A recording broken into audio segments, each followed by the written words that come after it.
Once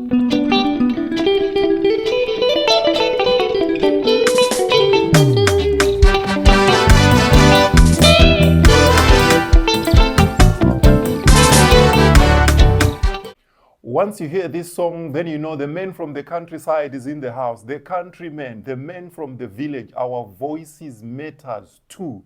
Today I've got an issue that really touches my heart. The story is about the language Shona and the group of people known as Shona.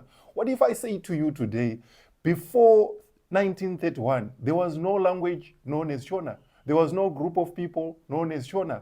Shona is 94 years old. It's just like a Magogo or a Kulu somewhere in the world. And I want to know, or I'm sure you are curious to know, how this language was invented. So join me as we unpack the invention of Shona. When people say Shona, most Zimbabweans will tell you it's a group of dialects: Zezuru, Karanga, Manyika, Korekore, and Ndau. But ask what the word actually means. Some will claim it's from the Nguni dialects. It means Aba Shonayo, those that die or those that die easily. Some will claim that it's Portuguese, and I've never heard the meaning of it in Portuguese. And if you ask people who grouped those dialects, or were the people that speak these dialects involved, and most people don't know. And that unfamiliarity matters, because the Shona we accept as natural was not discovered. It was constructed by missionaries, colonial administrators, and a linguist from England by the name Clement Martyn Doke. You may want to know who Clement Martyn Doke was. Clement Martyn Doke was born in Bristol City, England in 1893, a Baptist missionary, a linguist, and an educator. He became one of the most influential figures in African language studies. He lived and worked across Southern Africa, publishing grammars and dictionaries on languages like Zulu, Lamba, and Shona. He believed African languages could be standardized for teaching and for Christian mission, but his methods reflected the colonial mindset: to catalog, to simplify, to unify, and often without the deep involvement of native speakers. By the late 1920s, missionaries and colonial officials faced a language problem. Too many dialects, meaning they have to print many Bibles in different dialects that existed then. Too many orthographies to print cheaply and teach effectively. So in 1929, the Southern Rhodesian government turned to Doku. His mission: unifies the Zulu, Karanga, Manyika, and Korekore into a single written language. The goal was efficiency in schools and churches and offices, not cultural preservation. Before Doku arrived, missions had already shaped the language map. Chishawasha Mission near Salisbury published the Zulu texts. Kutama and Chemanza spread Karanga. Oldham, Talians, and Augustine taught in Manyika. Epworth and Howard Institute trained teachers in the Zulu. Korekore-speaking regions in the north had almost no presses, no printed books. So when Doku came, the dialects with existing mission literature naturally dominated his project. Ndokutosara kwakaita mabia edu makorekore muStandard Shona.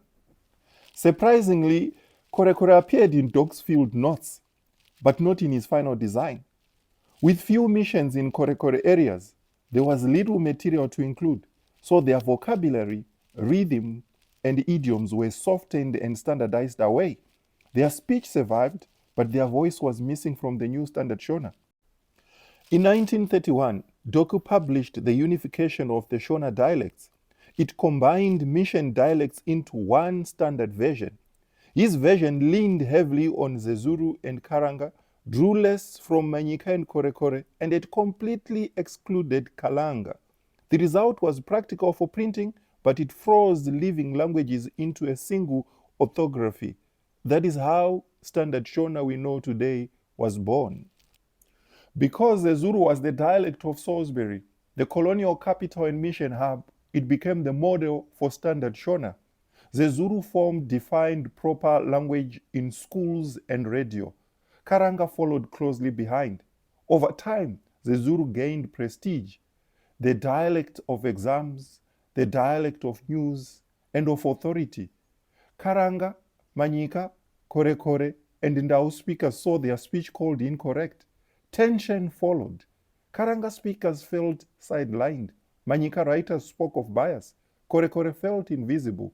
And Kalanga left out entirely, faced cultural erasure. What began as unification quietly became linguistic inequality.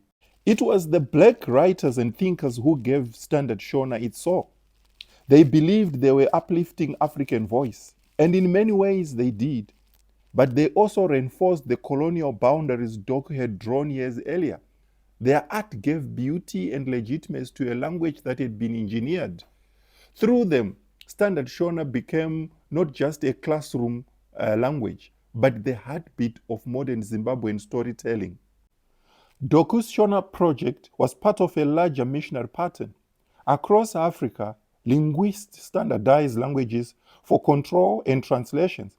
They simplified Zulu, Lamba, and Tswana, to mention but a few, shaping them for schooling, not for cultural truth. These efforts were called scientific, but they carried colonial purpose to manage, to divide, and to fix language boundaries in writing. They created languages that looked ancient, but were simply modern inventions. The unification of dialects carried a heavy cost. Lexical loss, idioms and ceremonial words vanished from books. Cultural flattening, unique old rhythms were replaced by formal grammar. Identity confusion, children were taught that their elder's speech was wrong if it doesn't sound like the standard version created. Social tension, dialect pride deepened divisions, and groups like Kalanga were left between two borrowed identities, Shona and Ndebele. When language is redefined from the outside, identity fractures from within. The new Shona spread fast. It became the language of schools. Churches printed Bibles and hymns in it. Exams demanded it. Radio programs broadcast it. Ordinary people adapted. Soon, they believed the new standard version had always existed, never knowing it began in a linguistic report from Bristol City by Martyn Doke. But there is hope. Writers, musicians, and elders across Zimbabwe are reviving their dialects through songs and stories. Kalanga language movement have reclaimed recognition in Zimbabwe's 2013 constitution, proving that history can be rewritten with truth and pride. Reclaiming dialects is not about division, it's about dignity. It's about restoring the full color of who we are. So next time when you hear the phrase, the Shona people, remember this identity was not discovered, it was invented. Invented in missionary classrooms, invented in government offices, invented in Doku's notes. And in that invention, some voices were amplified, others silenced. To heal, we must listen again to every dialect, every proverb, every silenced word. Only then can we truly define ourselves in our own terms. Thank you so much for watching. See you in the next video.